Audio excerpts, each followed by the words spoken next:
So this is a video on the Kobalt table saw and where I come to buy one. I had to put the bee boxes on hold.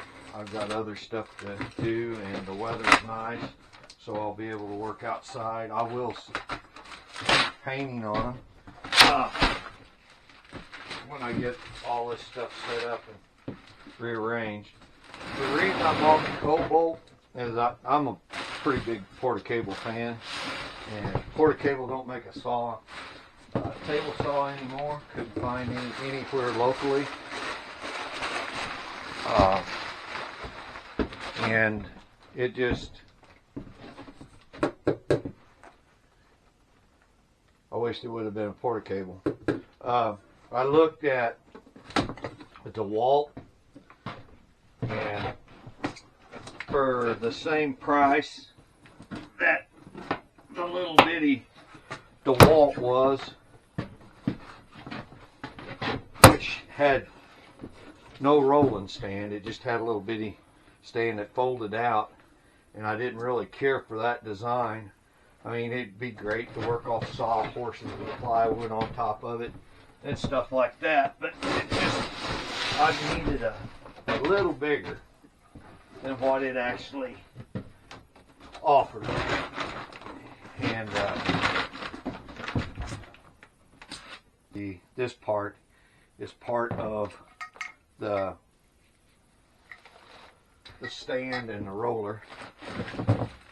This is a blade guard. This is your miter gauge, which is plastic. I'm not happy about that, but you know, you gotta do what you gotta do. You send it a blade, pretty nice blade. Looks like it's 28 teeth. I've got plenty of blades just in case. The manual.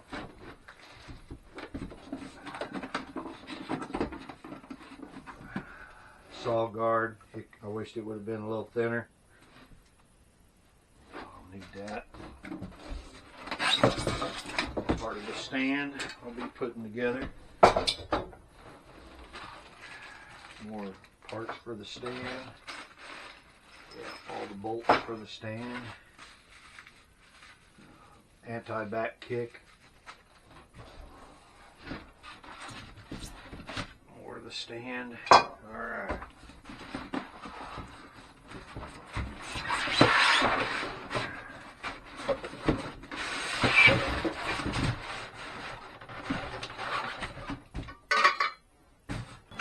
So we gotta get these out of the way.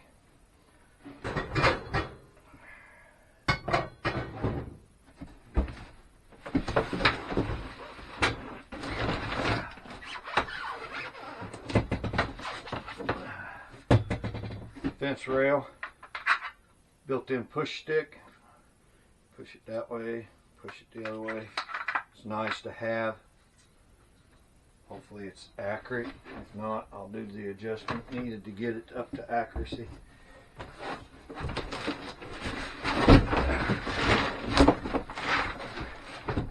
That's the saw and table.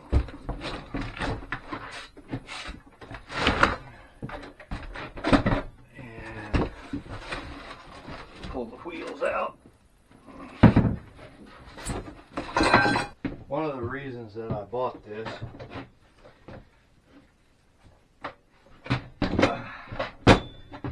is that this table extends so you can cut up to 30 inches wide. Your rail will go all the way out to 30, and you can cut to 30 inches wide, which is really nice. And I've got a project that I'm actually going to be using the maximum amount. So on that note, I'll get ready to assemble this. Pull out my little side cutters for now to cut all of this stuff out of my way. And then I'll grab the instruction book, see how to assemble this frame. I could have went with a cheaper table saw. My uncle actually bought one of these, and he he went to Harbor Freight and bought a pretty nice table saw, and we was trying to rip stuff with it, and it absolutely just bleh. And he had an older table saw that had for years that we always ripped with when we was doing jobs, and it did a really good job, and I couldn't figure out why a new one was, you know, didn't have the gumption to do it. And he went and bought one of these, and it was very impressive. So that is one of the main reasons I went ahead and bought this. But I like the ability that the table extends out and makes a bigger table, which is nice. You know, one of the reasons I'm filming in here today is that it is super windy outside, and I don't know how well this camera works on wind. But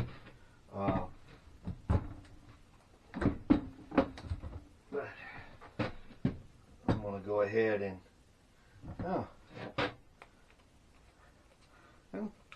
other than even the plastic's kind of thick. It's not the greatest, but it's easy enough to replace them. Them type of wheels easy to find. Actually, both of them go on there and turn the wheel over, and it's just spaced right, so when you snug it down, it still rolls. Probably put the stand together and then go from there. So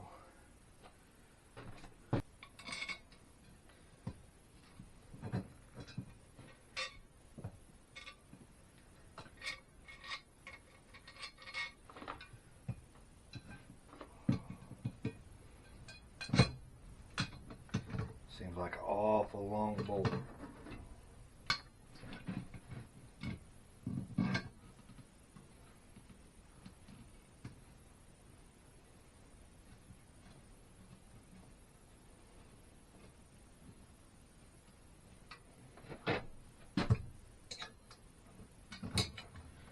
Crossbar goes in there like that.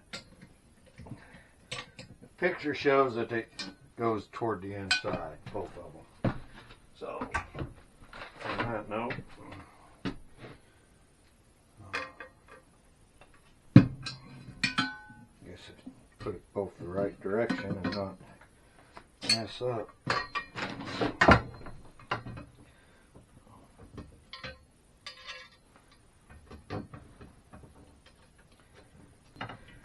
May run out of room. I may have to turn this around a little bit. Alright, so that piece is done.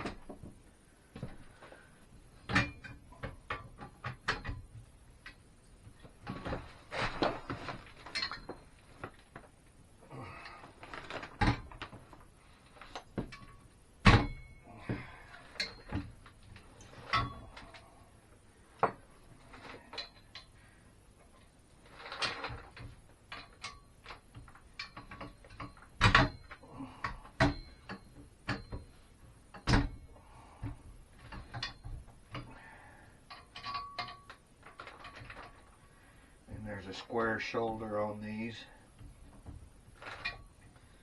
and they should go in. Might need a little persuasion. Let's see if I can find another one of them bolts. Actually, there's several of them. They're all the same size, so that's a bonus. Maybe the nuts are all the same size. Double check, make sure it don't use a washer. No washer, just what I call a castle nut. It's not really a castle nut, it's a nylon locking nut. I'm not tightening everything super tight yet. I'm just getting it into place, and then I will, once I get everything in position to make sure it lines up easy, I will put the final squeeze to it then. Just enough to get everything engaged and holding. Not overkill. Alright, that section's done.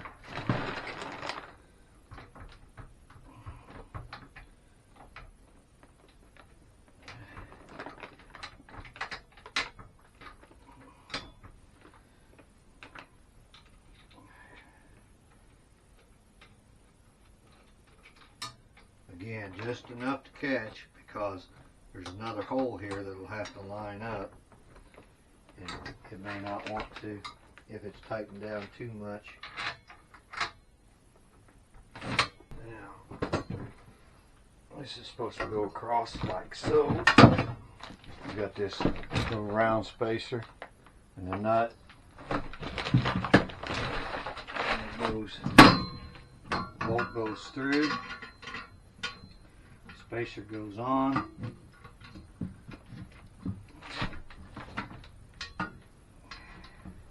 And line up the hole.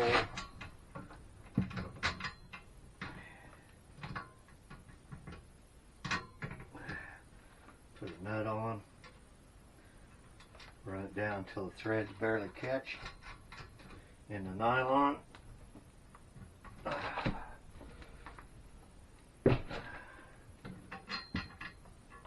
Same on the other side. All this will get tightened up when I get everything in position. The nylon locks it down in place.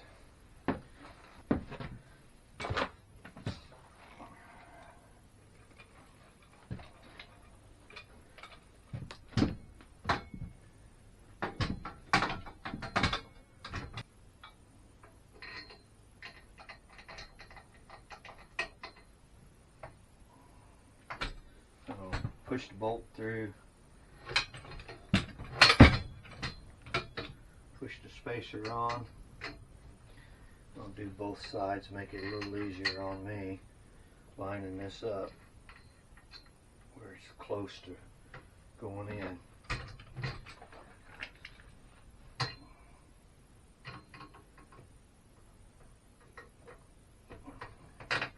Put them in place. Got them both in place. You don't have to crank hard on this, because once the nylon locks, it's pretty much done deal. So they shouldn't back off or anything. This piece was already on, but the nut wasn't started into the nylon.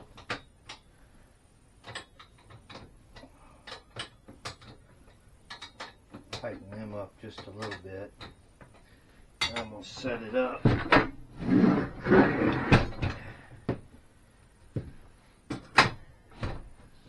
Make sure everything works like it's supposed to.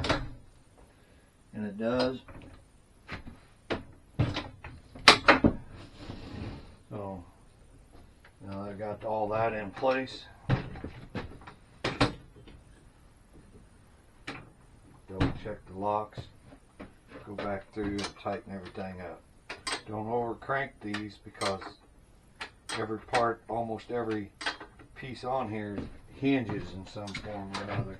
The handles don't, but this bolt down here, this bolt down here does. This is a hinge. That's a hinge. So don't over crank them. These does not have nylon nuts on them, so if you over crank these, you can strip them out real easy. Double check, make sure everything slides smooth. It does. Still glides. I'll probably tighten and adjust 2 or 3 more times. What I am disappointed about is my uncle's had an outfeed table that stuck out. This one does not. Even though this was the higher dollar one, I was hoping it really had an outfeed table. It uses a really big Phillips screwdriver.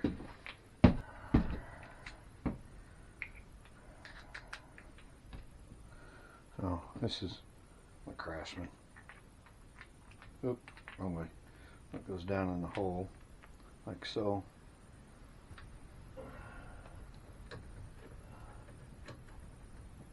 Well, this is your lock lever for your raise and lower and tilt, or for your tilt.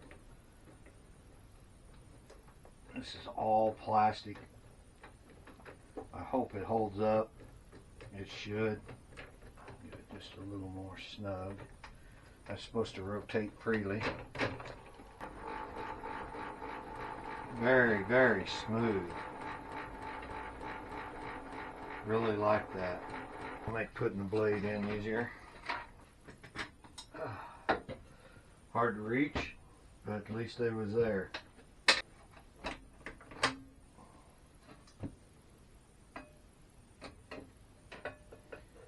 There's a lock on this that was in the way. I had to lift up. That's what this is.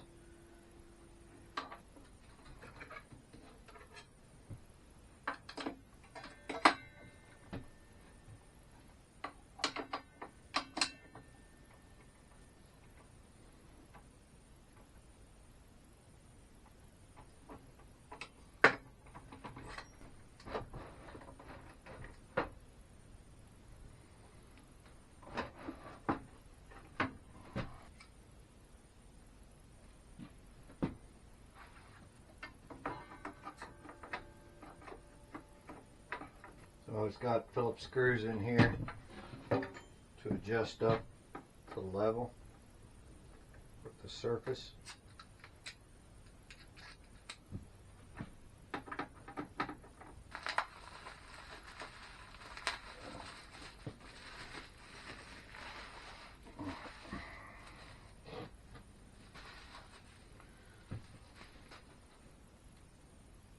There's a deep temp button on there.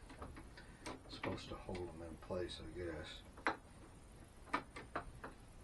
Alright, so gotta push the button, twist it into place, and then the button will pop back over when it's in the right place. You gotta do a lot of manipulating. There's a place on the other side for this to slide in out of your way. I don't know how often I'll use this.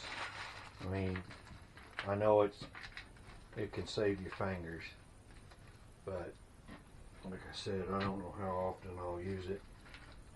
And actually, this one don't seem near as bad a design as some of the other ones. So I might use it more often than I think. Well, when you push a board, this will naturally raise.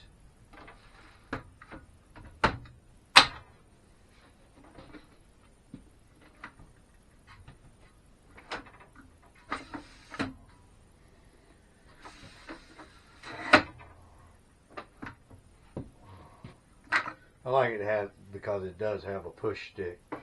So when I'm cutting narrow stuff, and it's handy. It's stored right there. Everything stores fairly easy. It looks decent. I know it works good because I've used this type of saw before, or used a similar saw, and I just wished it had a little more of an outfeed. So the wrenches go in here behind this circle. This is where you store that. The miter slide. It's got a place to, right here is, just a second I'll show you, but it's got a place to put your cord. When you're not using this, it goes in here like so, locks in place, and then you just pull this out. That's your basic setup, and I chose this because I've used one before.